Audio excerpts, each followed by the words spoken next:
Committee stand by. We're waiting for some information to be printed off, so stand by. Or at ease, I guess, if you want.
All right, good afternoon, committee. We will go ahead and we're still getting some of these things together as far as for some of the things we're going to be discussing. today, and I want to kind of retract to kind of, that's the right word, maybe to where we are. This is House Bill 2331, and yes, we did pass this out of this committee a few weeks ago, or a few days ago, actually. It was above the line, and then was pulled, and then was blessed, and has come back to committee. Since our meeting, and on that day, if you recall, that was one of our busy days of the year. We try not to have too many of them. We had 3 pretty important hearings. And so I guess I felt, no, I don't guess, I know, I felt that there were a lot of unanswered questions that needed to be answered. What I recall is this committee passed out this bill unanimously, but not as strong maybe as what it should have, because I felt that maybe not all the questions were answered. And so in consultation with House leadership, this is the decided what we were going to do. This is not a full official hearing. What this is an informational update. And the information will come from those that were invited. And we also worked with some members to find 2 or 3 that maybe had a different view, that did not participate in the hearing, but were invited by the chairman to come if they would like to express their concerns, so we have a full vetting of this bill. My plan is, once the questions are answered, the comments are made, we will suspend the rules and work the bill, and then hopefully kick it out favorably, and then we'll go from there and let the chips fall where they may. With that, as we're getting things put together, are there questions on House Bill 2331 in a general context before we go into maybe some specifics? And we'll do that when we call up those that will give us informational updates. Thank you. If that's fine.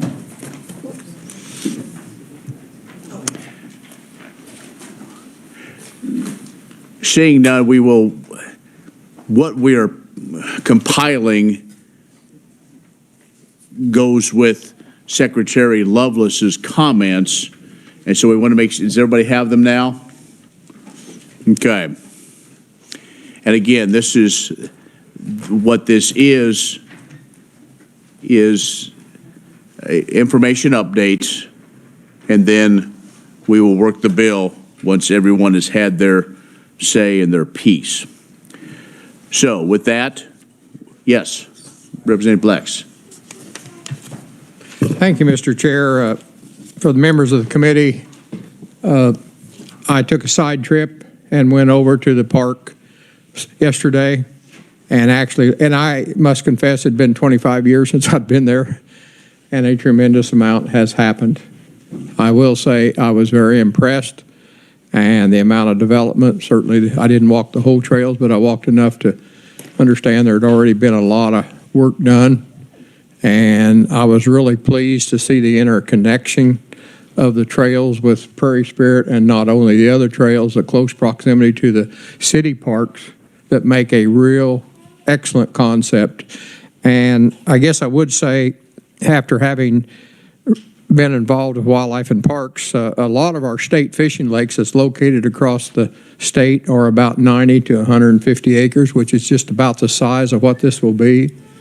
And certainly looking at the development from a standpoint of the low gradient on the south side that can be developed, and there will be a plan to develop it, but yet the sides on the north and the west, and as you go up even on the east, are not going to be conducive to any permanent development for like campsites or something like that. So that allows a really neat complex of a wildland recreational feeling, just maybe several less than 200 or 300 yards from your campsite there. So that's going to be a real plus. I was definitely impressed with it. I'm glad I took the time to drive over there and look at it, and certainly it was impressive. And I want to certainly thank the locals for all that background work that they've done that I was really surprised. And I still am a strong believer that local citizen engagement is the simple fact to something to succeed or not. And they've done a bang-up job. So I want to compliment them on that. And thank you, Mr. Chair. All right, thank you, Representative Blex. And we also welcome our guest. That's all right. It's not a problem at all, especially if she wants to bang the gavel maybe and say we're out of line. That might be the best route. So, okay. So let's get to it. And we welcome now Secretary of Wildlife and Parks, Brad Lovelace. Welcome back to committee, and just if you have some comments, and then we'll open up to questions and other comments from the committee. Thank you, Chairman Rogers. Appreciate comments by Representative Blex. It's clear he hasn't lost his touch for evaluating property and appreciating wild spaces. So we think this is a unique opportunity in Kansas for regional interest, but as well as Iola's interest there, being close to town. It's really a unique opportunity. Thank you for inviting me today to add to the information we've given you and clarify, hopefully, any questions you might have. With me today is our team from Wildlife and Parks. I have Linda Landerman is our Parks Division Director. Dan Riley is our Chief Counsel. Steve Adams is over our Engineering and Facilities Department. So this is a team effort. If you've talked to me much, you know the depth of my knowledge is generally pretty shallow, so that's why I brought my experts. So between all of us, we hope to answer any questions you might have. The letter that you have in front of you is in response to Representative Gardner's a good inquiry of us asking about several facets of the development, the process that we'd go through with Lehigh Portland State Park. And so, and I apologize, our intent was to get those to you earlier, much earlier, but those, some of those questions are review over things we've talked about in the past.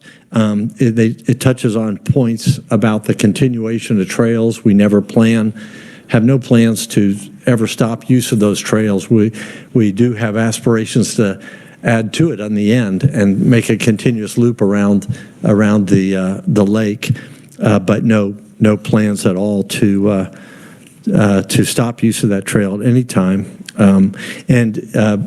Representative Blex mentioned about partnerships. Obviously, the Thrive Island County and Iola Industries have been critical partners already to get things where they are today. But another unique aspect of this is we'll continue to partner with them. They are terrific supporters. They have expertise and resources. And so certainly as we transition this, we'll look forward to their continued partnership there. And then once it's fully developed, we'll continue to enjoy that partnership. So in the document you have, we talked about the operation of the trails. Lake use is referenced in there. Similar uses to what the Elks have been allowing over the years, although I would preface all these comments by simply telling you we have a process where we go by using consultants who are expert at this, as well as getting input from local folks. Hopefully the information from the Elks about what they have done and what's worked and hasn't worked. Use all the best information we have to ultimately make a plan for that area, what's most appropriate, what's most beneficial. And so that's yet to come. But the lake appears to lend itself toward, a no-wake zone, for instance, because of its size, and to be compatible with all different kind of uses. That's what we would anticipate. Safety and liability are issues that have been dealt with out there over time because it has had public use, but that'll be part of our evaluation. If things are adequate, if additional work needs to be done, that's definitely a part of our process. Camping management, we reference some information in there. When people talked about it, again, we haven't had our team physically on site to do the evaluation part. It's been people like me with a tie on walking around there and Linda, but we'll have our technical people on there making those kind of decisions and recommendations. And as with everything else, this will be done in a phased approach. We'll figure out what needs to be done first, second, third. We'll be really listening hard to local users and what their highest priority is, and try to accommodate them first, and be wise about how we bring features in over time. Question came up about funding, and we also addressed that in that document. I can give you more information on that if you'd like, but we're hoping for the Sprint grant. We're applying for that, hopefully to get money. But if we don't get that, we don't typically have a Sprint grant for our state park, so we have other means. We have a park fee fund that we would draw on, as well as grants, where Linda and her team are champions at applying for grants. And we use those to a large degree to fund our park activities and development. So that's what we would expect to do. And then another question came up about timeline. Sorry. And I'd like to reference because the question came up about timeline, and it came up recently enough we didn't include it in that. I'll mention a few dates just to give you a sense for how this has progressed. Last spring, late March, Thrive Allen County contacted Linda Landerman about the idea of maybe this becoming a park. Emails back and forth. There was an initial park visit by some members of our parks team, and to look it over. And that resulted in some conversations. On July 8th of last year, 2022, we had another visit, and I was included in that visit, so that was the first time I had seen it. On August 26th, on June 14th, a letter was sent by Iola Industries indicating their intent to donate that property. Then on August 26th, a second letter was sent affirming that intent to donate that land, and then also saying that they wanted it to be made a state park, designated a state park by January 1st of 2024. On November 3rd, we did another site visit, adding more people in, more experts, to broaden our understanding of it. And we met with members from Iola Industries as well as the community to try to gauge their level of support, and that level was high. On January 23rd, we received information, legal description of the land from the legal counsel for Iola Industries. And then the next day, on the 24th, we initiated a title search survey of the area, as well as an environmental assessment. And that assessment could be characterized, we call it a level 1. It's what you do when you don't suspect anything's wrong, but you want an independent party who's expert in that to go and look things over, look at the previous uses, and based on what they suspect may have been problems or what they see, to then dig into that. And that's been completed now. On January 31st, Iola Industries met with Representative Gardner to ask him to introduce a bill to make Lehigh Portland a state park.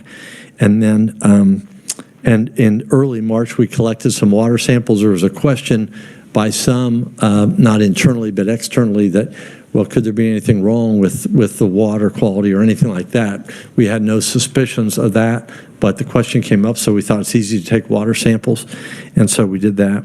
And then on March 9th, just a few days ago, we received that initial environmental assessment. So that's kind of a time frame for how we got to where we are today. And I would be glad to answer questions myself or to call on my team to answer any questions you might have. Questions, Representative Schlink. It's been a couple days. Schlink and Thank you, Mr. Chairman. What were the results of the environmental assessment? Yeah, so nothing what came up that concerned them, right? They looked at all the basic things you look for, as I said, based on activities that had been there in the past. And my kids did the same thing, so I sympathize with him. Yeah, but no indication of any problems based on that. Thank you, Mr. Chairman. The other nice thing about this is Iola Industries is part of this effort, right? We're all in this together, and nobody's leaving town, right? So we feel very confident that we're having a good exchange of information all around. Thank you. Representative Blex? Thank you, Mr. Chair. Thank you, Brad, for your testimony. I'm looking at law enforcement. Have you or your staff considered, with the close proximity of city and possibly over county and maybe only one park ranger, the idea of a contractual agreement for any law enforcement? Has that been on your radar screen? Yeah, that's great. Again, you should still be working for us because you still think the same way we do. That's a great thought. I mean, that's one of the synergies that's potentially there with the close proximity to town. We haven't discussed that yet, but that'll be part of that planning process we need to do. But I'm glad you brought it up because there may be great efficiencies. We thought of some other efficiencies. That's one that clearly could benefit both. So good thought. Go ahead.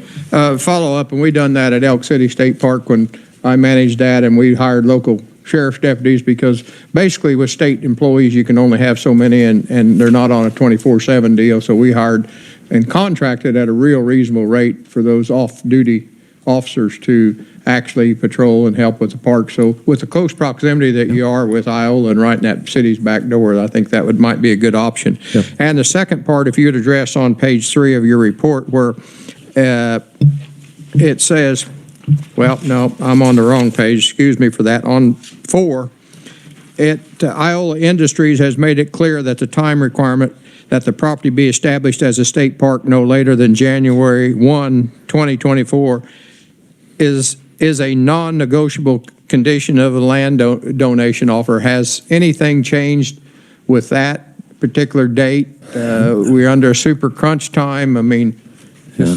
has anything changed? Not that I know of, but Iola Industries is here, and they could comment on that, and so they'd be the one to answer that. But I agree, that does make it tight with the legislative session working. Mr. Chair, you want to allow that now? I mean, I think that's important to have that knowledge out right now to where we know, because we've heard the rumor that if we don't do something quick, this is going away, and we want to know for sure if that's the case. And I promise you, I won't kick and scream and cry if you go out. No, you're good. Hello, everyone. Again, my name is Lissa Regier. I am a board member of Iola Industries, and so the timeline is important for us. We do not want to sign over this land until we understand what the intent of the land is for the state.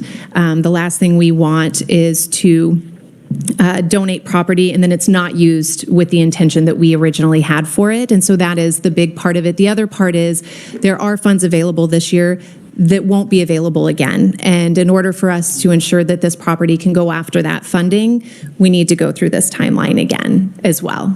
So what I'm understanding you correctly, that we're on a timeline for Yes. funding of it.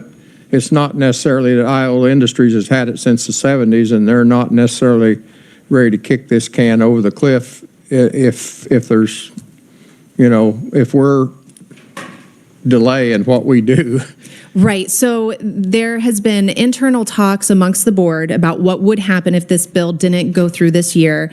And there are multiple conversations being had. So this land can be sold, and then it would bring in a couple $1 million to our organization that we would then be able to put into the community. Truly what we would like to see is that this land be donated to the state and then open in perpetuity for the public, which creates a tourist destination, which then means multiple millions of dollars over years instead of one finite payment that we get to use on something in particular over the next couple of years.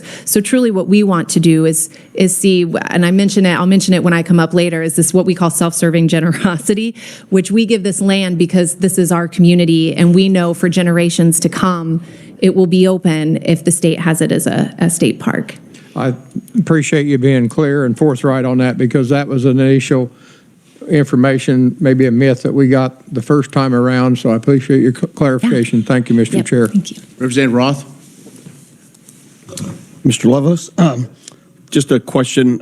You say you took water samples, and so if there are fish in that water, are the fish edible, or would you eat them? I would definitely eat them. I'd love to catch them and eat them both. And KDHE, when they come up, I think we'll discuss those. They're the water quality experts, so they can mention it. But when it comes to eating fish, I'm the expert, and I would definitely eat them. Thank you very much. Thank you, Chairman. All right, Representative White. Thank you, Mr. Chair. I think I want to talk to the young lady again about this hard deadline of January 1, 24. What if that deadline is not met? Is this in a contract? Will the state of Kansas have to give it back? So we haven't signed the contract. We don't want to sign it until we know what your intent is with the land. Will it be in the contract? Will the Hard date of January 1, 24. I don't plan on us signing a contract unless we know this bill is moving through this year. Does that answer that? No. I want to know if it's in the contract and if the state of Kansas is 1 week late, null and void. Oh, no. You're saying if the designation happened like a week later, would that null and void it? No. And I don't want to speak for lawyers because I'm not a lawyer, but they are working on that language right now. So, no. It'd be really hard to post-date or predate anything that may or may not happen, if you understand what I'm trying to ask. Right. So our intent is that as we move through this process, we will learn what the likelihood of the state is to designate this as a state park. And if that is not what the intent of the state is, then we need to reevaluate as Iola Industries what we are going to do with this property. Okay, thank you. You're welcome. You can. Representative Carlin. Thank you, Mr. Chair. I'm sorry, ma'am, I don't remember your name. I apologize. I would like to ask you another question. Sorry. Ms. Yes. Regier? Yes. So are there alternatives on the table now for the park? That's No, what the right big now, question this to me. is what we want. This is everything we're fighting for. So we are pursuing this option and plan to continue to pursue it. So this is truly what Iola Industries wants to do with this property. Somehow, I feel there's more to the answer, and I'm trying to get you to say it, but are you making choices, and this is your first choice? So this is the choice that we are going after, but I will say we just had our strategic planning meeting about 2 weeks ago now, and that was one of the things that they had us write down is, what if this does not become a state park? What are your next options? And so we did brainstorm what those options could be. And again, there is a 15-member board, and so we're not all in agreement all the time. But the heart of what we really want to do with this is make it open to the public. We have been working on this for years. I know with KDWP it's been this past year, but this is something, and I speak to this a little bit later when I come up and talk to you, but this is something we've discussed with our own city, with our own county as well, because we've seen what this property can do for our community. And so we understand that there are questions about why would you donate $2 million worth of property instead of sell it, and we truly do believe that the tidal wave of what can continue to come into our community over a long period of time versus a one-time donation that a public accessible land will create is more important to us for our community than Iola Industries itself receiving a cash influx for a year where we can then spend it on housing or something else or other industries in our community. And so Iola Industries members are sitting behind me, and they're very adamant that this is exactly what they want to do with this land. And this is truly the way we want to move forward. And so if for some reason this didn't happen, we will sit back down and go over the different options that we laid out a few weekends ago. But most of us will be continuing to fight for this. Does that answer that? No, thank you. Thank you, ma'am. Okay. Thank you, Mr. Chair. Other questions? And she will come back and speak as well from Iowa Industries standpoint, and so we'll try to do that. So anything else for Secretary Lovelace? Oh, Representative Moser. One thing I Yes. might point out too to Lissa's comments about economic impact and benefits.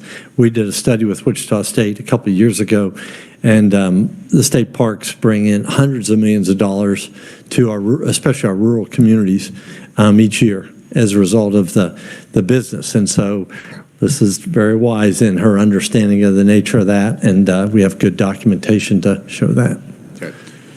Representative Moser. Thank you, Mr. Chair.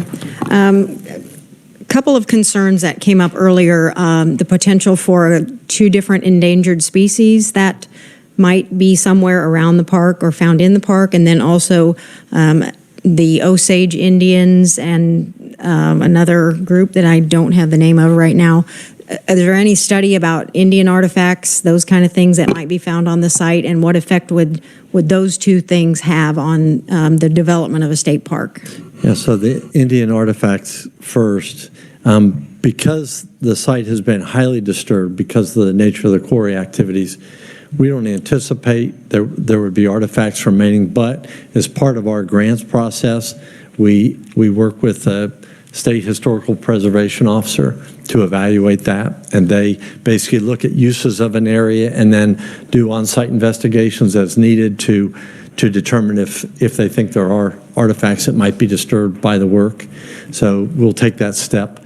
When it comes to those threatened and endangered species, there's a species of grass which actually isn't on the property that we would be gifted. It's adjacent to it, and it's a species of grass. We love native grass, and we do everything we can to foster that. But right now, it's not on the property that we would be given. There's a species of fish in Elm Creek, and we don't anticipate any activities that would be to the detriment of that fish. If it's a rich fish assemblage, which we love, those are special areas, and we would invite school groups and colleges. I think Pittsburgh State maybe did the assessment on that a few years ago, and we would love to have them come out and look for those kinds of things. And we kind of pride ourselves in doing uses that are compatible with a healthy environment, so we don't anticipate any interference there. Thank you. Thank you, Mr. Chair. Representative White. Thank you, Mr. Chair. Brad, good testimony. Can you tell me, the KDHE had an initial findings of just water, or did they do soil samples also? So they're coming up, and they can tell you what they did and why they did them. And it's an interesting history in that region that they're expert at. So we'll let them do that. I will ask that question again. Good. Thank you. Good. Thank you, Mr. Chair. Any other questions or comments for the Secretary? Representative Minix. Thank you, Mr. Chairman. Mr. Secretary, earlier we talked briefly about possible Indian artifacts and stuff. To me, that's almost a draw to a state park.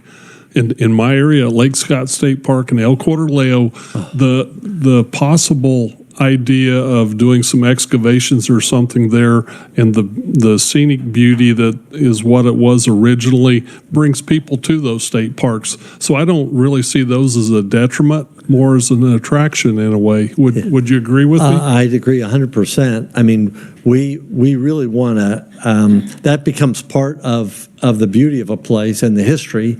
And so we love, as opposed to, trying to cover those up and avoid it, we'd like to interpret those, right? That's an important part of what we do, helping people understand what's there now and what's been there in the past. So, yeah, like what's going on at El Corraleo is a great example of explaining what's happened before we showed up. So, agree. Thank you, Mr. Chairman. Okay, thank you, and you'll be able to stick around. Yes, sir. Okay, if you have other follow-ups or questions. We also have Leo Henning was here from KDHE. Randy Carlson, then. Yeah, thank you, Mr. Chairman, and members of the committee. State your name then to make sure. Sure. My name's Randy Carlson, and I'm the director of the Bureau of Environmental Remediation at KDHE. Okay. All right, and and check your emails, committee. You will have their response to the information that we have requested. So go ahead. Mr. Yeah, Crowe. so we were asked about what contamination might be in the lake. We looked at the records that we have. The primary one is the remedial investigation by EPA of the smelter sites that were once present in Iola. We looked at the data they collected from the lake and the adjacent streams that run by the lake, and we didn't see any concentrations of contaminants that were of a health concern. Okay. Any questions for Mr. Carlson from KDHE? This is the opportunity. Representative White. Yes, I'd like to know any soil samples. They took sediment samples of the stream and in the lake, and measured those for heavy metals, primarily looking at the concentrations of lead in the sediment itself. And then they also took water samples of the streams and in the lake itself. Were those smelter sites north of town, south of town? Where were they? They're on the east and west side of town. Okay. There was two on the east side and one on the west side, and they're right about where the highway runs east-west through town. That they were located along on that. And they're also, it's also on the big screen as well. Yeah, so those are showing the concentrations of lead. Right, but as far as to a city map in a sense. There they are on the in blue. There is just kind of a block of where the smelters were located, and you can see they're about a mile from the lake. President White. Thank you, Mr. Chair. Were there any underground fuel storage there on that site? There was an underground storage tank on the west side of the lake, and there was one operated, and then there was another one a little bit further south. Was the soil around there sampled? We have some old records showing that there was a site there, but I don't know that there were any records of contamination that were found or noted. Okay, thank you. Thank you, Mr. Chair. Representative Gardner. Thank you, Mr. Chair. Yesterday, I went to the lake to hike around and see what, look at the property. And in the southeast corner, there was a trap shooting range apparently at some point, and there was a rather significant amount of lead shot on the ground there and going over into the lake. Is lead shot anything that we should be concerned about, or is that a contaminant that being cleaned up, or could you address that situation?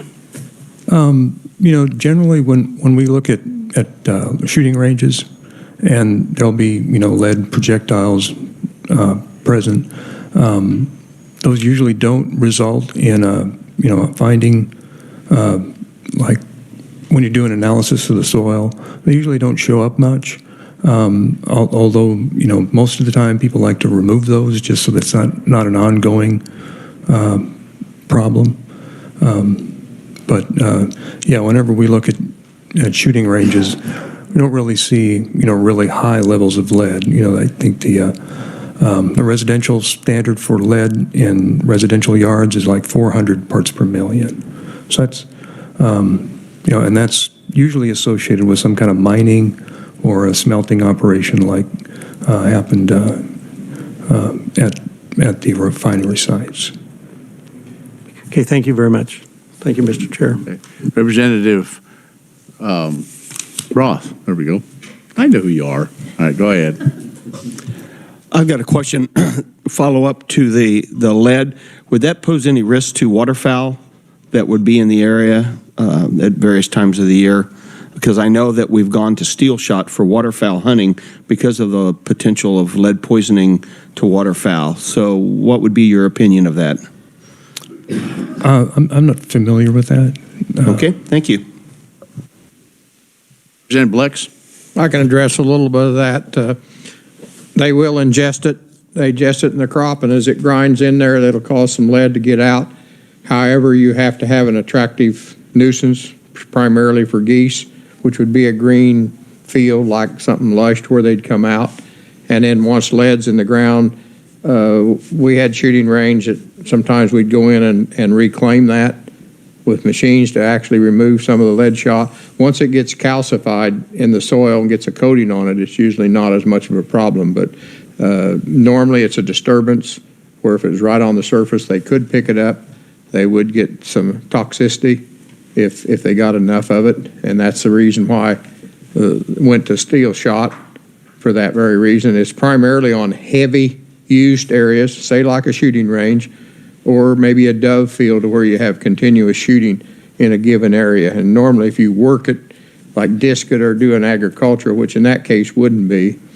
So it's a possibility, but you also have to have an attractive situation where the geese would actually go out there and graze, which would be something like a wheat field. So seeing some of the soil down there, I don't know if it'll even grow wheat very well. So. Other questions for Mr. Carlson? Representative Schlingensieben. Is it possible that a meteor could come from outer space and hit this during the height of tourist season? I'm sorry, Mr. Chairman. Thank you.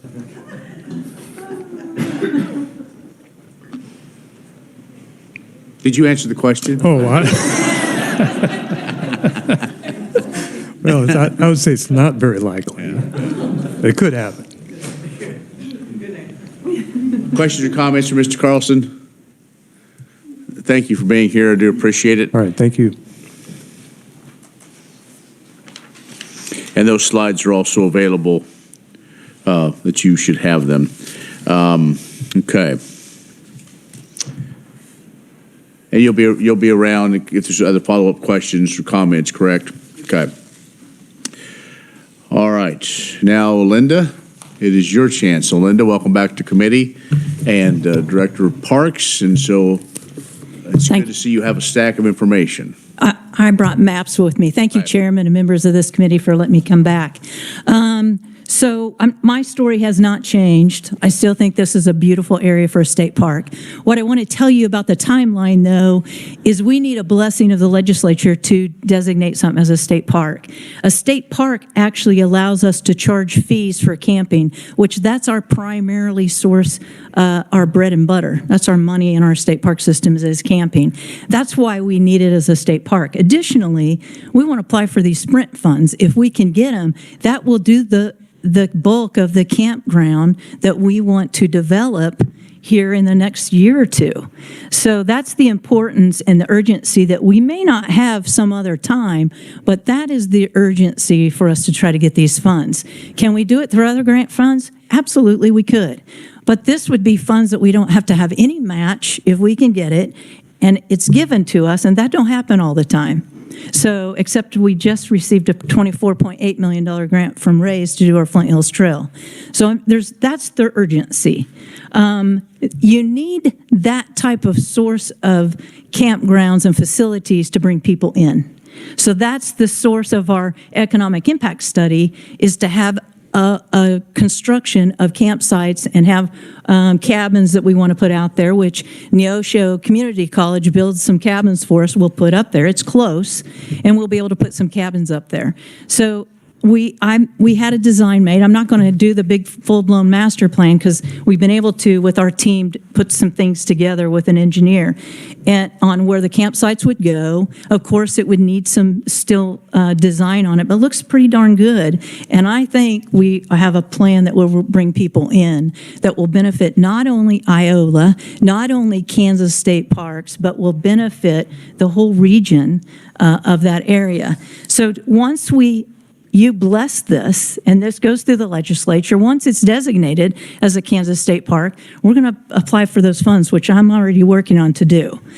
If we get those funds, we'll start the planning process of engineering designs, full designs, put it out to bid, and then be able to start the construction.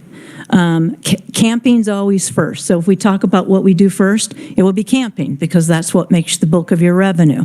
Access in, your roads, and then any cabins, we'll be able to put those in, and then we'll continue to develop more on the trails. So that's the process. That's how we do in state parks all the time. We put our revenue first of what we need to do to bring in more revenue and bring people in. Our Representative Blex will have a manager that's law enforcement certified and a ranger that's law enforcement certified. So we'll have two there. We absolutely do pull in seasonal rangers from our local communities. That's something we've always done. So that's the benefit of having it as a state park, as opposed to anything else. As a state park, we can charge our fees, we can bring people into the community, we can provide special events and activities there, educational programs that we wouldn't be able to otherwise. So that's the process. I'm open for any questions. Questions? Representative Blex. Thank you, Linda, and thank you, Mr. Chair. I see this map. It seems to me pretty unique to have floating cabins on the water that people would stay on them. There's 1, 2, 3, 4, 5, 6, 7 that's actually out on the water, and I'm assuming you're going to those will be full water and sewage, and you would be constructing a lagoon at, say, the south corner? Exactly. Those would be similar like what we do on our reservoirs now with a boat out there. We would have a place for them to dump their sewage. And we have a construction on here for a lagoon and a dump station. So follow up, Mr. Chair, with the water, your potable water supply, are you going to be able to get that from the city of Iola? Have you done some research? Do we have enough there for? We looked at their maps for their water, electricity, all their utilities. Okay. Thank you. The master plan that I'm viewing looks pretty well laid out, and certainly having. And I brought copies for everyone. All your camping in the low area and restricting that to an area is very wise, and you end up with your trash and your problems for the most part. Normally, we don't have law enforcement problems with hikers out on the far end. It's usually within campsites is where you get a little bit of alcohol maybe involved at times. Thank you, Mr. Chair. All right, thank you. Those you're seeing, I believe these are the master plan maps. Is that what this is? Okay.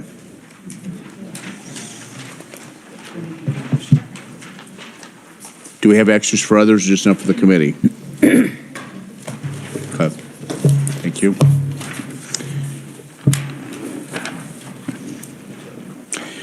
Representative Minix.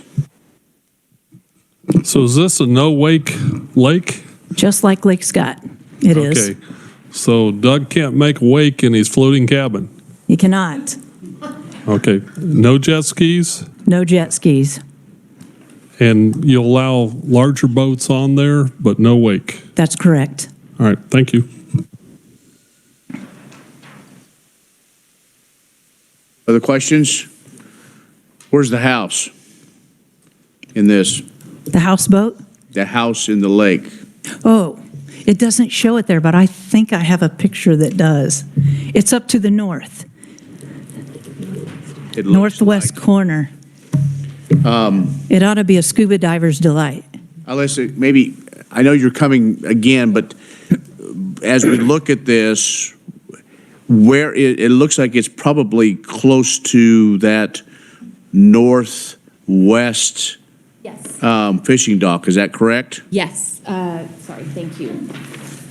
So yes, it would be closer to, the northwest fishing dock. So number 11, obviously all of the fishing docks are 11s, but the 11 to your left, as you're looking at it, on the northwest, that is relatively close to that building, yes.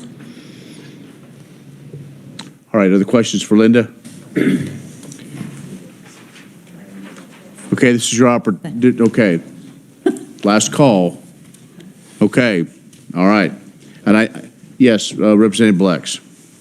Having maybe a little bit of experience, I'd like to compliment the staff for putting together this thing in so quick a order. I know this was a lot of effort and a lot of time, and it looks really well laid out on paper. I'm sure there was some initial input from the locals there, but it really looks like it'll flow well, and I compliment you for getting that done in our short time interval. Thank you for that. Linda, not quite. You can't go just yet. And I'm not sure if it's you or not, but I know we've had some questions, and that may get addressed in a little bit. But you know, this was a pit that was used, you know, for aggregate and things like that. I mean, has anybody done a deep dive? Is there, you know, metal in there? Or there dead equipment? I mean, is it? Do we know? Because if they have used 50 years and it's been used as kind of as recreational, I mean, do we know? Is there in the water, you mean? In the water. I know that some players it's kind of clear, but I don't know the answer as far as is there something. Lehigh would have to answer that.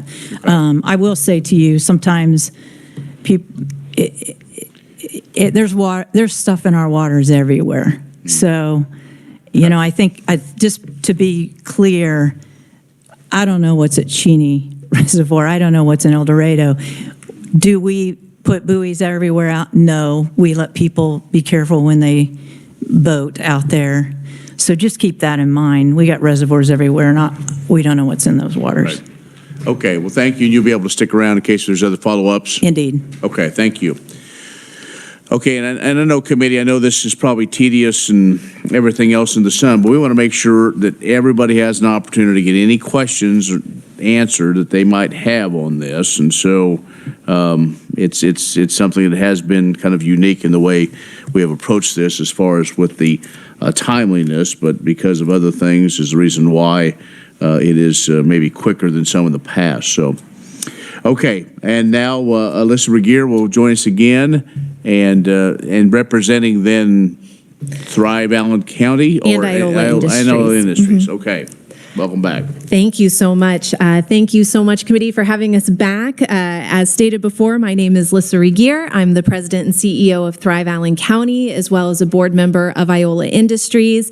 And as the chairman mentioned, the last time we were all here, you were hearing 3 separate bills, each of which took quite a bit of time. And so we are really appreciative of the opportunity to be back in front of you to answer additional questions you have pertaining to our donation of the Lehigh Portland property to the state of Kansas with the intention of it becoming a state park. Iola Industries is gifting this property because of what it will mean for our community and our region for generations to come. Someone mentioned last week that it's self-serving generosity, and I really like that term. It encapsulates everything Iola Industries has done since 1955. We have been self-serving in our generosity because it means our community that we love grows and thrives. Iola Industries was incorporated in 1955. It was organized for the purpose of promoting and establishing industry within Iola and surrounding areas by doing each and everything necessary, suitable, useful, or advisable for that purpose. In July of 1973, our bylaws were restated in order to ensure stakeholders understood that they would not receive any cash profits or dividends, but instead they would see community development and enhancement resulting in our community becoming still a better place to call home. The corporation has adhered strictly to this philosophy from the time of its inception. Our first large endeavor was purchasing a tract of land on the east side of Iola that was one of those old smelter locations. We were highly aware that the approaches to town needed to be cleaned up in order to attract industry and residents. In 1958, we purchased that tract, which allowed us to clean and remediate the site. It was prepped for industrial development by May of 1960. In August of that same year, Thompson Poultry gave Iola Industries a proposal to build on this site. Over the years, they would become one of Iola's largest employers. There were many other stories like this prior to Iola Industries acquiring the Lehigh property. In 1971, the Lehigh Portland Cement Company announced it would be closing its plant in Iola. According to Lehigh's then president, William J. Young, profit levels at the Iola plant and several others simply did not justify their continued operation. Young also said that the public insistence on pollution controls was a key factor, as cleaner air controls would have meant an investment of millions of dollars. He also later said such expenditures are not merited in light of the unfavorable earnings expectations, and the adoption of air pollution standards would have required an expenditure of about $2 million at the Iola plant. Mr. Young wanted to sell the Lehigh property to Iola Industries as he had seen the altruistic nature of the group making positive impacts in industrial development and our community over our first 15 years. He wanted Iola Industries to make up the payroll slack, resulting in the Lehigh closing. In fact, Mr. Young rejected a large offer to purchase the property to make it into a soybean processing plant because he was so appreciative of all our community had done for him and his company over the years, and he truly believed Iola Industries would reinvest back into the community after purchasing the property. Iola Industries purchased the property for $275,000. It then held an auction for the equipment and materials left from the plant, which netted $400,000. This revenue was used to pay off our loans for Lehigh and then to reinvest back into the community through our industrial and community projects. Over the next few decades, Iola Industries was instrumental in the recruitment of Gates Rubber Manufacturing, IMP Boats, Midland Brake, Klein Tools, and Russell Stover Chocolates, just to name a few. We would assist with incentives either by donating or selling the land cheaply or paying to have utilities and other infrastructure put into place that the industries needed to be operational. In 2016, Iola Industries sold property connected to Lehigh to use the proceeds to build Eastgate Lofts, the first market-rate apartments in Allen County in more than 20 years. We did this at a financial loss to the organization because we knew there was a lack of housing for employees in our community and wanted to work to address this, knowing that although it would be a loss for the organization, it would be a gain for the community. We also provided a cash incentive for G&W Foods to build a grocery store in Iola after we were without a standalone grocery store for more than 8 years. Again, this was done solely because we knew how important it was for our local community to have a grocery store in the heart of downtown Iola where it could be easily accessible. From 1979 to 1982, the city of Iola considered taking over the Lehigh Quarry property as a fishing lake and recreational area. One city official said, arguing against the quarry was like saying you don't like motherhood or apple pie. Ultimately, Mayor Jack Hastings said everyone here would like to see it become a recreational asset for the community, but there doesn't appear to be any way that we can handle it. He went on to say, I don't think the city could support it properly. It's too big for us, but it's also too good to let die. As a way to save the property for future recreational development, Iola Industries began leasing the lake and southern portion of the property to the local Elks Club for $1 a year. This ensured it was utilized and some members of the community had access to it, while Iola Industries considered further options for development or public access to the area. In 2018, Iola Industries approached the Allen County Commission with the offer to sell the property for $1.2 million, with the proceeds then being invested back into the community for economic development needs. Much discussion was had over several months, but ultimately the commission agreed with the city and said they felt they did not have the capacity to truly make this area a success either. Instead of selling the property to the state, Iola Industries has offered to donate it, knowing that the donation offsets costs and assists in the development of the property. The donation of property, as was stated earlier, can often be used as in-kind matches for grants, and KDWP develops property based on grant funding that they receive. Through past conversations with local government, we have come to understand that our small community cannot support this property becoming public on its own. We truly and fully believe Lehigh will live into its fullest potential through becoming a part of the Kansas Department of Wildlife and Parks system as a state park. Since 2014, volunteers and local organizations have invested more than $1 million into trail infrastructure, public art on the trails, and maintenance of the property. With public access solely for the trails, we already see more than 80,000 visits to Lehigh a year. We know with the addition of lake access, camping, fishing, and swimming, among other things, that the visitation numbers will only rise exponentially. Bringing more funding into wildlife and parks through this asset, and also funding into Southeast Kansas creating another avenue to ensure our rural communities' survival. Lehigh is our way of creating more incentives for people to take an additional look at Southeast Kansas, especially as it should create much more of a tourism draw, as well as bring in additional workers and residents. In fact, we've already had entrepreneurs visit us at Thrive to share their new business ideas that they believe are now possible with the addition of a state park feeding tourism into our area. Thrive has agreed to provide upkeep of the trails during the transition period of Lehigh becoming a state park to ensure our community continues to have access to the place they love. In closing, I would like to share a statement that Tony Immel, a founding Iola Industries board member, wrote back in 1990 when he was sharing our history. In summary, it should be stated that Iola Industries is a prime example of what can be accomplished when dedicated citizens, understanding financial institutions, supportive governmental agencies, and administrations all put their shoulders to the same wheel for the accomplishment of a goal beneficial to everyone and making our community a better place in which to live by strengthening its economic well-being and bringing to town new faces and new families that soon become aware of the blessings of being in our community. The efforts of so many for so long have made all of this possible. And with that, too, I would like to go back if possible, and I don't think that I said, in my mind, I understood what I was saying, but apparently it didn't come out exactly correctly for you and for both the representatives. So when it comes to the contract and what you're talking about, Representative White, we wouldn't sign a contract until or unless the bill passes. And so if the bill passes and it becomes a state park July 1, it's a state park. And so that part you're talking about, like, well, but what if certain operational aspects aren't open? That's not anything that we're concerned about. It's truly, do we have the designation to move it forward? Take questions? Yeah. All right, Representative White. Thank you for that. Yeah. Well, I would just, it'd be hard to put anything like that in a contract, Yeah. I would think, but maybe I need to defer to counsel over there.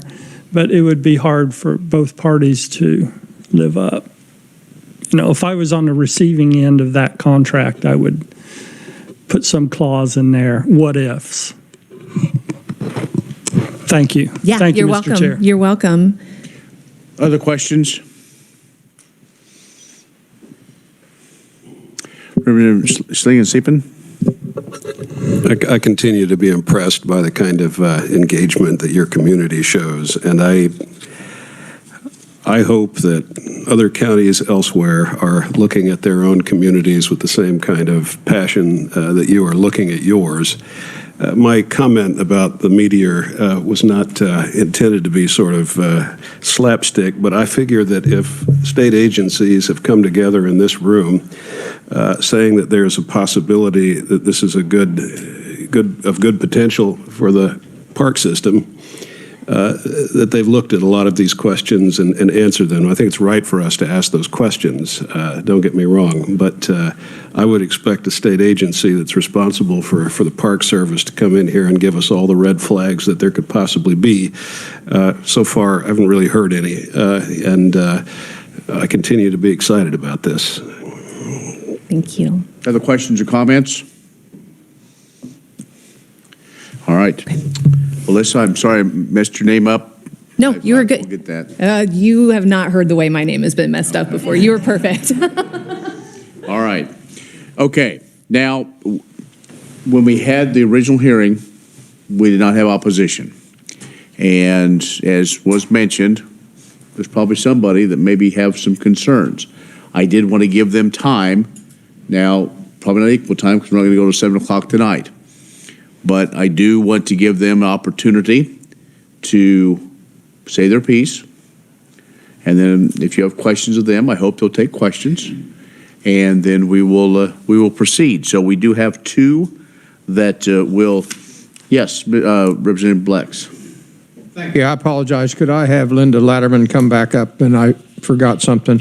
You've done an outstanding job on the development, but I forgot to ask how much do you project this is going to be to implement this plan you have? So to do the, dollars and cents.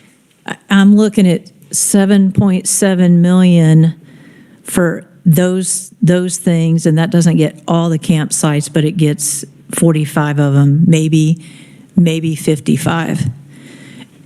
And that excuse would me. be a potential, certainly at the very minimum, 80-20 grant under Land and Water Conservation Fund. Actually, I'm wanting to do it through that Sprint funding. Okay. I would revert to those other grants if we did not, and we can use that donation as our match. But I wanted to try to get that Sprint funding, so I have no match. We get it all at one time to do it all. Thank you for that, Mr. Chairman. Very good. Okay, joining us via WebEx is Ryan Sigg. Mr. Sigg, are you on the line? Yes, I'm here. Can you hear me? Yes, we can hear you. Go ahead. Hi there. I'm Ryan Sigg of Iola, Kansas. Uh-oh, lost you. What happened there?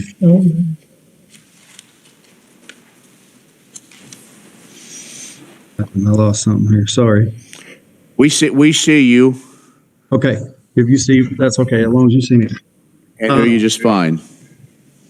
Go ahead. In the letter that I sent via email, obviously you can see some of the things that I've overseen this property for the last 3 years and helped manage the property and overseeing the public relations and some other stuff with this property. I'm not going to sit here and say I'm opposed to this project at all, because I'll be the first one probably out there fishing if it does become a state park. But as far as hearing some of the things that I've heard today, there's been very minimal information published in our local community regarding this House bill, period. It's been discussed in a lot of silence. None of this has been published to our community at all for any say-so of this. It's requiring tax-funded money, grant-funded money, and I think this all should be published to the community a lot more with their projected ideas and everything else. There was an article wrote in our local newspaper here. It said Iowa Industries refrained from giving a reason for not renewing the lease to the Elks for fear it would jeopardize the departmental and legislative process necessary for the property to become a state park. And completely understand some of that to an extent, but it seems to be that this is being expedited very quickly, and it sounds like it's kind of being expedited for reasoning of funding that's not been nailed down or pinned down, and kind of seems like it's asking for an open checkbook.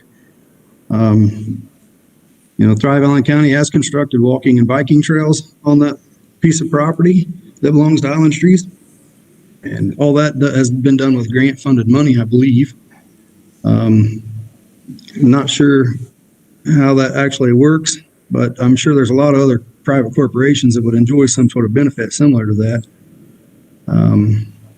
And being a taxpayer, and I know this is coming throughout the whole state, and I know there's some grant money coming towards it, maybe, hopefully, but I believe our citizens should be much more informed about this project. When it states $5 to $7 million project, but we just heard that it's extending $7 million currently.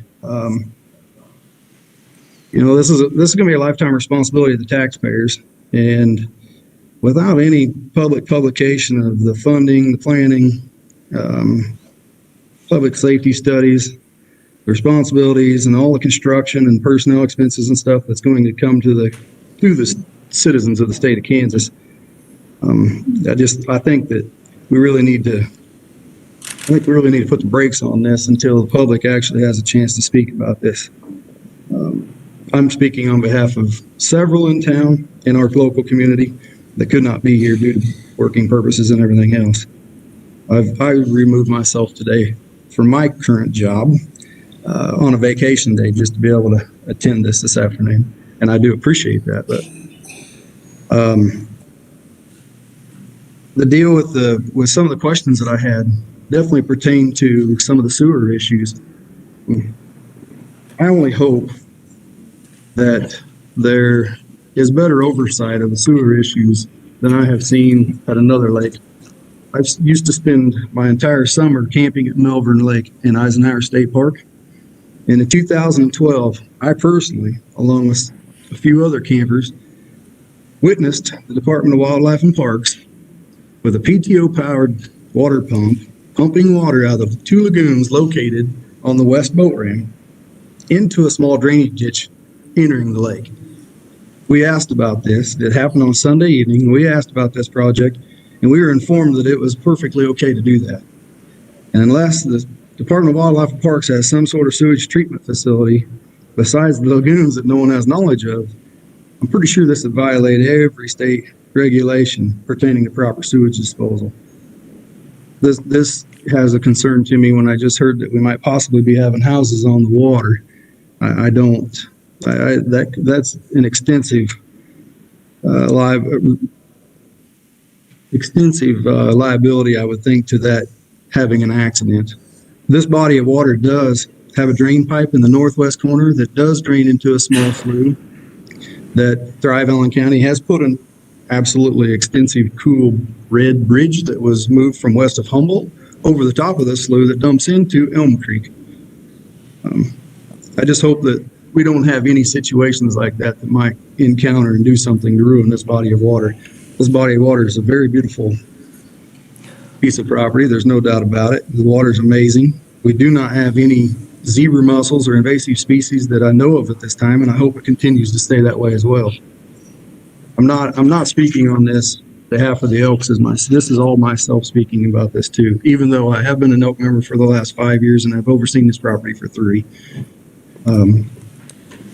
There's a lot of other concerns I have, and I think that, you know, there's been some questions answered here that I've received earlier, and some of these questions I feel possibly have been danced around. I understand there's not a lot of information yet gathered 100% for actual money that could be spent to this, but I just gathered word today that the Sprint grant has been extended, so I'm thinking if that might be one of the places we may be looking for money, that maybe that ought to give us a little more time to maybe study this a little better and make sure that we don't have something happen here that definitely takes away from an amazing piece of water. Some of the cleanest water that I've ever been in besides at Melbourne Lake. The contract thing I've been listening to, it seems I've read there's some possible modifications to the contract with the Kansas Department of Wildlife and Parks. Kind of curious of what those modifications to the terms and conditions may be. There's an oil well on the north end of this property, and I don't know if that's part of the inside the boundaries of the property that's being donated, but that's something I think should be taken up with the public as well. I'm sure that times over the years, maybe not. I hope it hasn't. I can't imagine it's not being next to Elm Creek. I've lived along this creek my whole entire life, along with a few others. Some of them probably on the Oil Industries Board that are neighbors to me. Anyways, I guess I'm not understanding the rush of all this without any really knowledgeable publications to the community that is going to be next to this.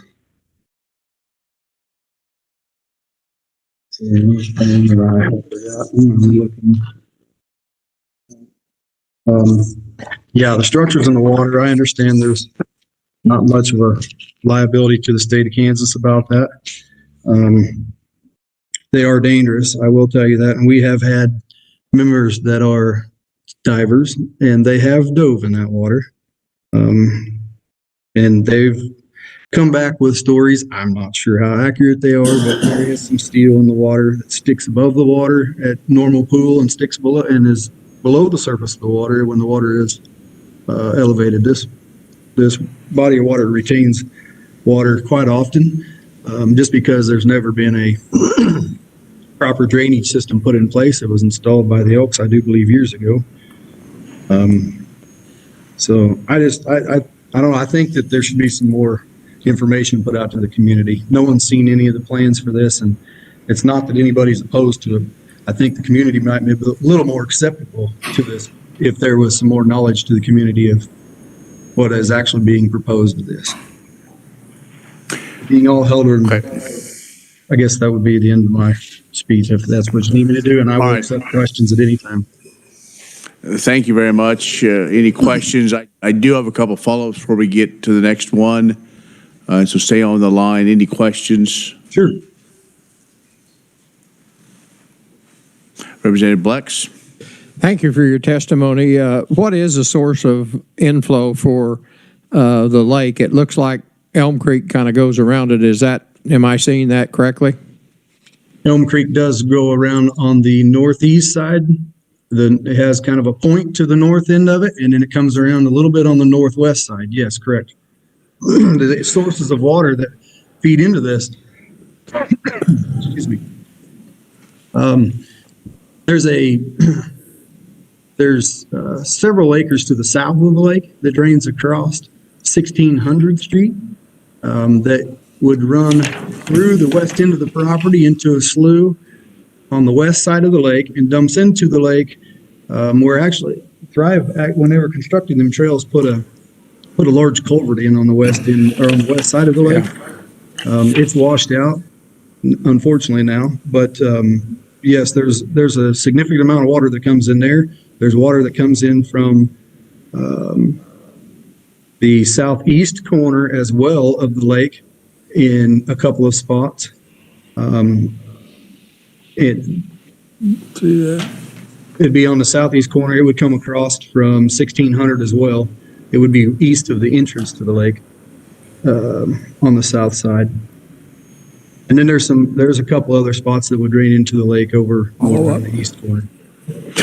Thank you for that. How much, what kind of a level does the lake rise when you get a lot of inflow? Is it very subject to a lot of fluctuation, or is it pretty stable? The first year I joined the Elks as an Elk member, the lower level of this property, which we considered was the point where we had some RV sites and a shelter house and the boat ramp and other stuff that was there, that water in 2007 was reported covering the majority of the point down below. My first year being on the committee, on the oversight of the lake, that water was up on the point, and it was about, I don't know, probably a foot and a half deep. And the reason being is there's just not enough drainage for that source. Now that's minor. I mean, that's a minor thing. Flooding occurs everywhere in our neck of the woods. So, thank you for that. Thank you, Mr. Chair. All right. I do have follow-ups, but I want to try to keep us as timely as possible. So we will go ahead and move on. Mr. Seg, stay on the line here just in case. I'm sure you're listening. Alden Briggs is also here. Mr. Briggs, 5 minutes or so, give or take. Thanks for coming to committee. I hope you have the written remarks, and so I will ad lib from that to cover the highlights of what I've heard today and the concerns that I might have. I'm a landowner in Allen County. I live in Anderson County. The thing that I've heard today is we want to push this thing through. There's a deadline, but when questioned, well, no, we might not have that such hard deadline. Haste makes waste. It always happens. One of the other things I heard was we're going to allow boats on there as long as it don't create wakes. Did they tell you that there are submerged buildings in that? And back in previous years when pontoon boats went out on it, it was not uncommon for them to get stranded on there. So if local people who know about it have troubles. What are we going to do when other people who have no knowledge of that come here? It's a liability.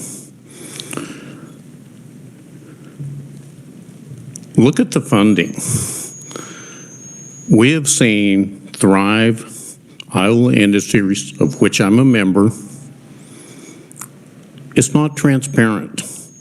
You try and get information, and they send letters out. Oh, we don't know what he's after. Beware. My book, I was always told transparency is a good thing. Why are we hiding? Why the sudden push after years of not doing anything with it and not really having any opportunities for someone to buy it? All of a sudden, it's a push deal. I would suggest that you get more detail on the financing, where it's really going to come from at the state level. I've heard that, oh, we're going to use this fund here, but then I've also heard that money has already been allocated to other projects. Look at the state parks that we currently have. I look at Bourbon County. It's in dire need of maintenance on it. So if we can't take care of our current parks, why would we add another one which we know has problems with it? The only way to really get out those buildings and submerged vehicles that are supposedly there is to drain the lake. Get them out and remove them. Is that being considered? Have they done sonar tests to see what the fluctuation in the depth of that lake is? I think those are things that need to be answered before you move forward.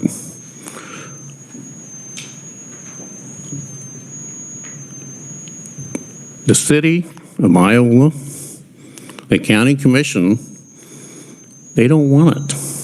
It's too big.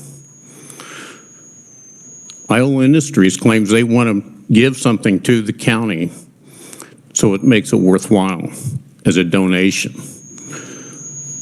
I think that's a good idea, and I applaud them for that. But when we can't even take care of roads and other infrastructure in the county because of high taxes, and we've got large numbers of drug abuse cases in that area, you're opening up a whole new area for problems. The county, if you take and hire them or off-time policemen and deputies, they've got troubles themselves. May I suggest you slow down, really do diligence, and then come back. It's not going away. January 1st is not a hard deadline when you really get down to it. They've had it for 3 or 4 years and they've done nothing with it. They've had it for longer than that. It's not going anywhere. Thank you. Any questions? All right, seeing none, I do have, before we kind of wrap things up, not for you, Mr. Briggs, thank you.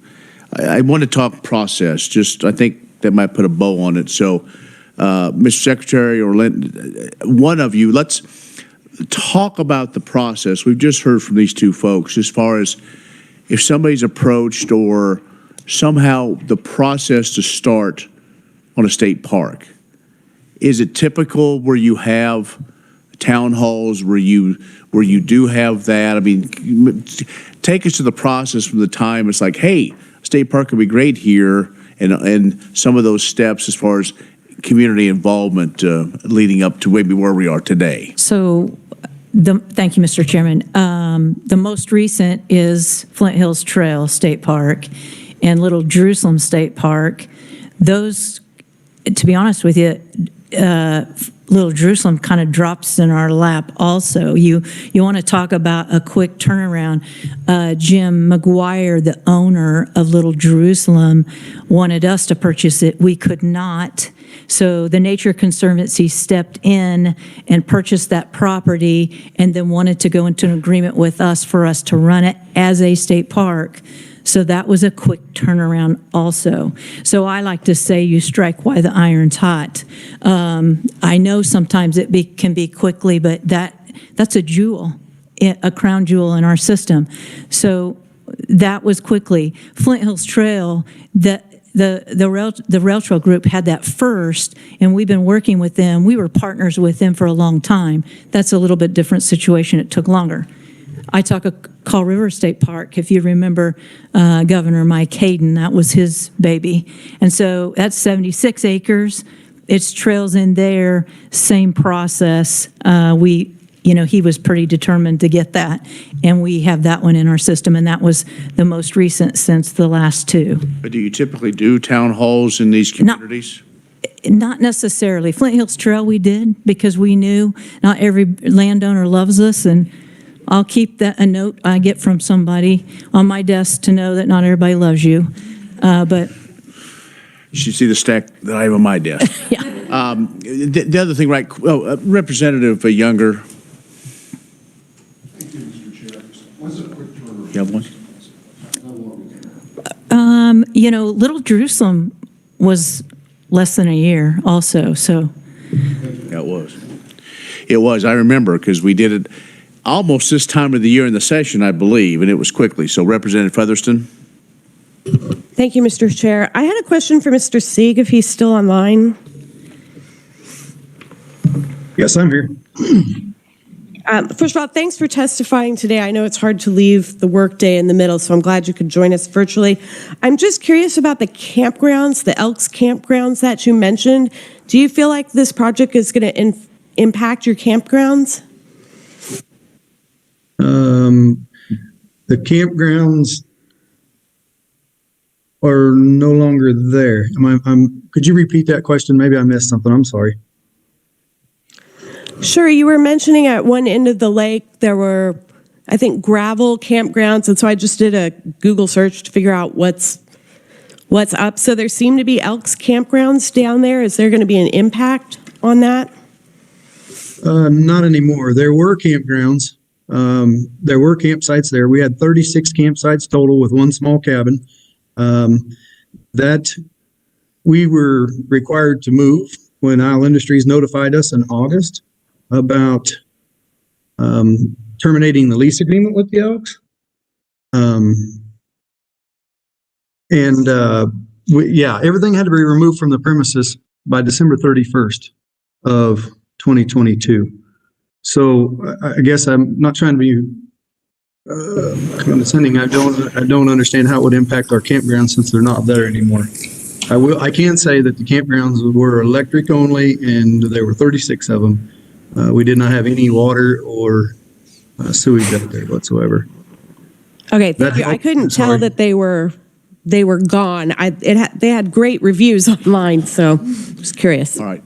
Last question I have then for you is, it was brought up several times about the number of state parks we have, and that there are some that maybe feel aren't being treated the way they should be. So add another one. What about addressing the needs of the current parks we have? So, we don't get any state general fund, and so we live on what we make.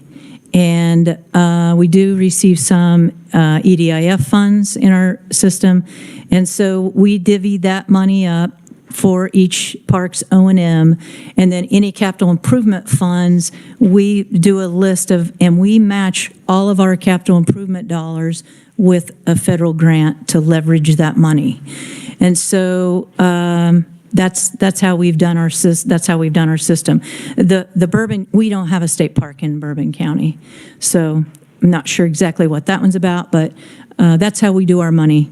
So is it based on the revenue generated at each park is how those improvements, or are they all in a pile, and then that's maybe kind of a crude way to say it, but is the money that's collected in toto then gets back out based on your recommendations or your team's recommendations on what projects need to be done to improve? We bring it all in, we divvy it out based on utilities costs for each state park. They operate at their minimum operations, and then those capital improvement projects with the rest of money is how we determine those projects with our team. Okay, thank you. Last chance, Representative Blex. Okay. Clarification, the Bourbon's referred to as park, is that not actually part of the official park system? It's Bourbon State Fishing Lake, which there is very primitive camping there, and sometimes units will come in, but we have a bunch of those scattered around. There's actually camping allowed, but they're really not classified as state parks. Thank you. Okay. Representative Minix, you have a question? Yes, thank you, Mr. Chairman. A similar lake like Lake Scott, how many visitors last year annually? I know the revenue. 250,000 people will go through historic Lake Scott On an annual year. basis? 220, 250,000 at Lake Scott. We had 390,000 in revenue. So it pretty much is self-sufficient. And the state would run this on fees, basically. I just wonder how many elks got benefit of this property over the last several years in comparison, just to compare those two. I'm guessing it's maybe several hundred, but. Oh, yeah. We're talking 250, 300,000 individuals visits in our state park system at historic Lake Scott. Thank you. Representative Gardner. Yes. Are we going to hear testimony from Mr. Jewell that's online? Did we get him online? Okay. Thank you. Okay. Representative White. I just want to express I love your passion, Isle of people, and I would love to see some sort of forum open in the city of Iola. It seems like there might be some locals that have questions, and they shouldn't be coming up here to get their questions, and that would be a good thing, I think, just an open question and answer for the residents of Iola. With this being, that's a good question. With this being a private company donating to us, we would not normally initiate that until they make that determination. And so we went through the Nature Conservancy on Little Jerusalem, and they did that for us. Well, it just seems like the residents of Iola have some questions. Sure. And I don't want to kick a hornet's nest from up here, but I just think it wouldn't hurt at all to answer some of those questions. Thank you, Mr. Chair. All right. Seeing no other hands up, we will close this information update on House Bill 2331. I just got a message that Mr. Jewell's on the call. Is he on the line? Do we see him? Do you have a separate attendee whose phone number ended in 66?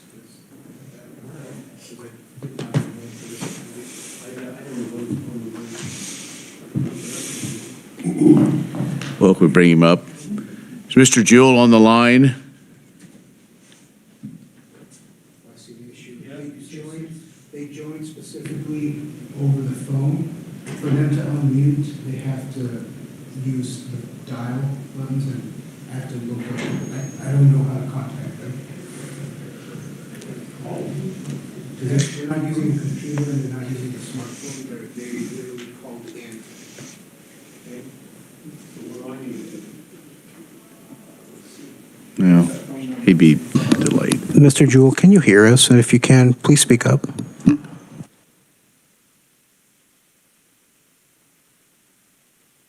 Now, can you hear me? Hello? Yes. Yes. Okay. Hear me Go out? ahead. So sorry. Okay. Not very blind friendly. So I'm Mike Jewell, and I live in Iola. The Elks took over the lake in 1982. I was a child at the time, so I was there when we created the lake, created the point, built a lot of the structures that were out there. My children grew up there too, so I have a lot of knowledge about the lake. There are buildings out there. There's a few cars that were pushed in as well, not by the Elks, but they had been there. I used to sneak in there as a child before it became Elks property. There's piles of metal out there, which is why anyone puts a boat on there, we make them take a tour with somebody who knows the water.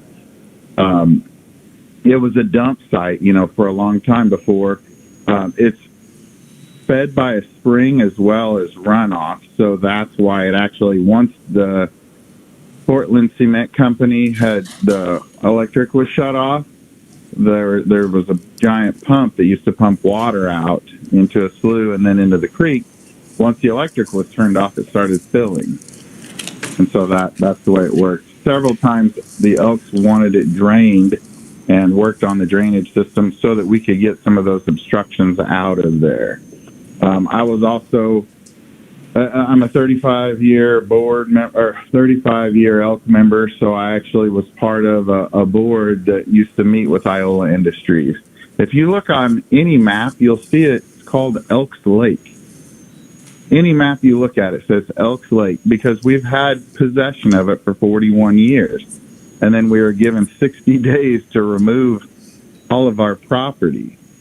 So all the work that's been done there was done by us. That's why there's a lot of angst and anger over this project.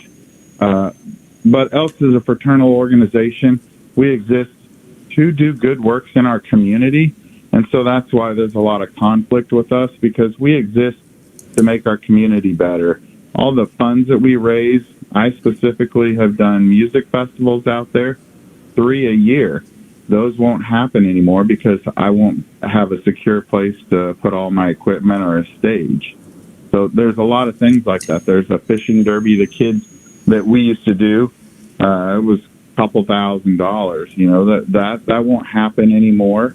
A fireworks display that goes there because it's secure. They're going to have it because we buy the fireworks a year in advance.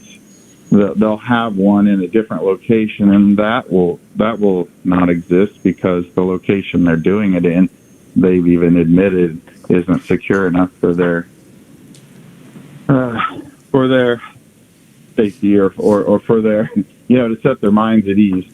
So we also understand that this is an important project and it needs to stay in the community and it needs to be utilized by the community and others. But we have a hard time with the way it was done. We were told that if we didn't just go peaceably, that they would just take the parcel, break it up into 16 pieces and sell it to others, and that we would never get it back and never get any use out of it again, so we should keep our mouth shut. But some of us, if we get pushed down, we get back up and we're ready to go. And that's why you're getting phone calls. There's a lot of people that didn't call, they wanted to, but they feel so conflicted because an Elk member, cares about the community. So we understand this could be a good thing, but it could also be like other projects. We've had all of this. I'm sure a lot of communities have been burned by different public projects that started one way, and then in the end, we got tax levies. We finished the project, then we couldn't afford the facility. It fell in disrepair, and then we gave it to somebody else, even though we're still paying tax mills on it. That's the way a lot of people in this community feel. I've gotten some information by listening to this report today, and I feel a lot better about it, but I also heard some underhanded comments, too. There are questions that people answered. Well, the answers are there. You just had to ask somebody who had 42 years of experience there. You could ask my son, who grew up there, are there piles of metal? He'll tell you yes. He knows. He grew up there. I won't take any more of your time. I trust that you guys will do the best that you can do. And when you vote yes, which I'm not saying I wouldn't too, you guys will know that Elks took 42 years to build a house out there, and Thrive Allen County came in and tore that house down, and they're building a new house and they're naming it after themselves. And that's all I have, and thank you. Thank you, Mr. Jewell. Appreciate it. Any other comments or questions on this update? Seeing that, now we will close the update for House Bill 2331. I am suspending the rules and instead of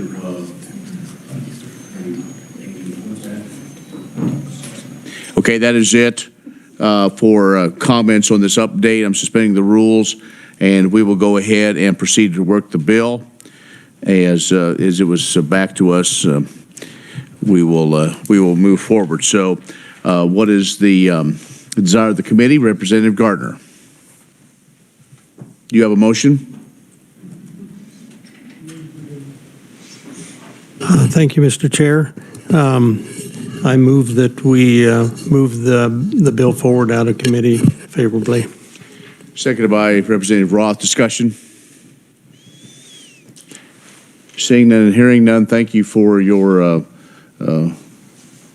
staying late. So we will, you close? Representative Gardner?